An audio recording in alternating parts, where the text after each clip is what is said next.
Working with constructors. Currently we are in section 8 and we are about to check out the second video of this section.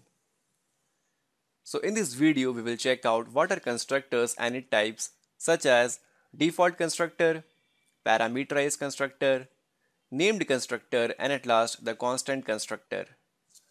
So head back to your editor, and in the previous video we actually used our dart pad like this.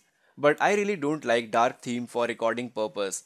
So I will now use the IntelliJ IDE. You can still use the dart pad for programming, which is really light and free. But for this, let me use the IntelliJ IDE, my favorite. Now firstly, let us define our video objective. And now let us accomplish our first objective of the default constructor. Now if you notice, while creating the object, we were calling the class as if it was a function, such as student followed by the parenthesis. Well, when we have a class name followed by the parenthesis which is acting like a function, so this is actually known as the default constructor. And the declaration of the default constructor is already there within our class, which you cannot see here because we don't have to declare it. For example, the default constructor, if you declare it, looks like this: student class name followed by parenthesis and then the curly bracket open and close. So this is actually our default constructor, which you don't require to declare it unless you want to write any code within this constructor. For example, if you write something here such as print, this is my default constructor, and then run your application, then let's see what happens. So here if you notice, before execution of any code, the code within the constructor is being executed for both the objects such as student1 and student2. So always remember that whatever code that you write within the constructor will always be first executed before any code execution, right? Perfect. So this is our default constructor, and again here this is our default constructor which we are calling it here. Perfect. And now let us come to our second one, that is parameterized constructor. So what is parameterized constructor? Now as the name suggests, if a constructor contains some parameter, then it is known as a parameterized constructor. For example, suppose if I have the constructor of student and suppose it contains some parameter such as int id or string name like this, then this type of constructor will be known as the parameterized constructor. And also note that whenever you declare any constructor, it does not have any return type. This is the property of a constructor and it is always same as that of the class name. Now how to use such constructor? So for that, what we can do here is that suppose here we are calling the default constructor. So here let us call our parameterized constructor by passing in the value of id as 45, like we pass any value within a function, and then the sam.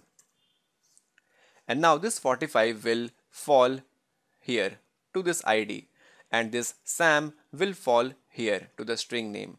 Now how to assign this id to this id and this name to this name? So for that we have something called this keyword, this dot id equal to id, and again this dot name equal to name.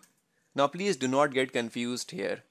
This dot id refers to the id that we have defined here, and this id is actually this variable id that is locally defined, and similarly this dot name refers to the current instance variable name present here, and this name on the right is the local string name which we have defined as a parameter here. Now why I have used this keyword? Just because of the name conflict. Now if we have here suppose as underscore id, then we don't have to use this keyword here. id equal to underscore id will be enough to make compiler understand these two are different. Similarly here as well we can use underscore name and here underscore name, and on the left let us remove this keyword. But right now let us use the this keyword because I like it that way. Perfect. Fine. And now what about these two codes, such as we are assigning the values here again, id equal to 45 and name as Sam. So now you can actually remove them. So if you run the code right now, you will get the same output, such as the id as 45 and name as Sam. So in this way we have actually reduced these two lines of code in case of student 2. Perfect. And now here if you notice we have some error. Let us hover over it. It says that the default constructor is already defined. So here we have another property such as within the same class you cannot have both of the default constructor and also the parameterized constructor. You can have either of them. That is, both of them all together at the same time are not allowed. So either I have to delete this or this. So right now I just want to delete this default constructor because we are already aware of this in this video as well as in the previous video. And now for the student one as well, it is now showing some error that this constructor does not exist. So here I will pass 23 comma let's say Peter. Perfect. And now we can remove it. Launch the application and in the output you will find the same output which we were getting earlier. Perfect. And now before moving on to our third objective, I would like to make a point here. This code can further be trimmed down such that instead of using this.id equal to id, we can simply use here as instead of int use this.id. And here as well instead of string name we can use this dot name like this. And now we can remove all of this code. And since we do not have any code within the constructor, so we can now remove all of this curly bracket and then use a semicolon. So with this we have actually trimmed down our code to a lot extent. Let us now launch our application and our code will work perfectly fine as it was before. So here this is our parameterized constructor. And now that we have covered our first and second objective, let us now move to our third objective of named constructor. So the syntax to define the name constructor is, let's check it out. So for that again the syntax is really simple. All you have to do is use the class name of student followed by dot and then your custom constructor name such as my custom constructor. Well, this name is actually user defined. You can name it as per your wish followed by parenthesis and then use the body of the constructor. And here you can write your own code. And in case you do not have any code within your constructor, then what you can do is just use the semicolon like we have done it here. Perfect. Right now I am just interested to write some code here such as this is my custom constructor. Perfect.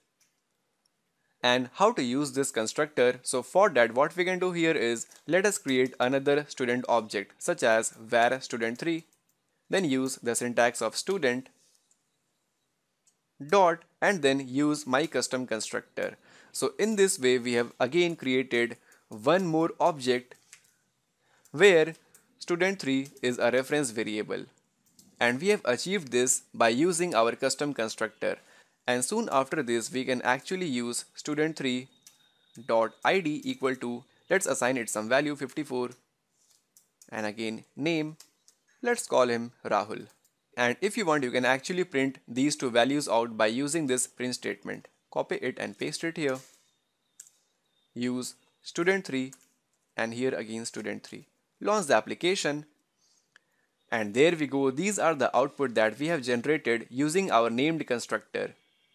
I guess till now I was using the name of custom constructor, but it is actually the named constructor. That is our objective 3. Now similar to the parameterized constructor, you can even add the parameters to the named constructor such as this.id or this.name, something like this, and then pass in the parameter here directly. Now for the better understanding, let me do one thing. Let us create one more named constructor. Student dot my another constructor. Perfect. And now here you can use this.id, this.name. Perfect. And this.id and this.name refers to the instance variable that we have defined here. Perfect. And here again, if you have any body and if you have any code, then write it here, or just you can skip the body by using the semicolon here like we have done it here. And now using this constructor you can create one more student object, but this time this will be one line. Student dot my another named constructor, and here we have to pass in the value of id such as, let's say, random number of 87, and name as Paul. And now we can print out these values by using the print statement. Just for the sake of better understanding, student 4 and student 4 here as well. Launch the application, and there we go, our code is working perfectly fine, 87 and Paul. So this leads us to one more conclusion, that within one class you can have multiple named constructor, but you cannot have the parameterized constructor and the default constructor at the same time. So here let us write a comment statement of named constructor, copy it and paste it here as well. Perfect. And now let us move to our objective 4, that is constant constructor. Well, practically I did not find any great use of the constant constructor unless you are making any GUI application. So right now I will skip it.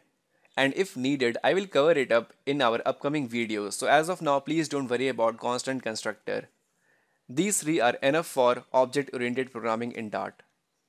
So let us summarize the properties of the constructor.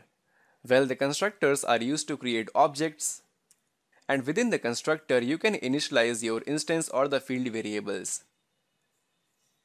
Like we did here, we used a constructor to initialize the instance variable of ID and name. Here as well and here as well. Perfect. And then you cannot have both default and the parameterized constructor within the same class at the same time. It is not possible and not allowed. Moving, you can have as many as named constructor as you want to as per your wish. So you can have multiple named constructor within the same class. Now in the next video, we are going to put it all together and summarize what we have learned so far in the previous two videos.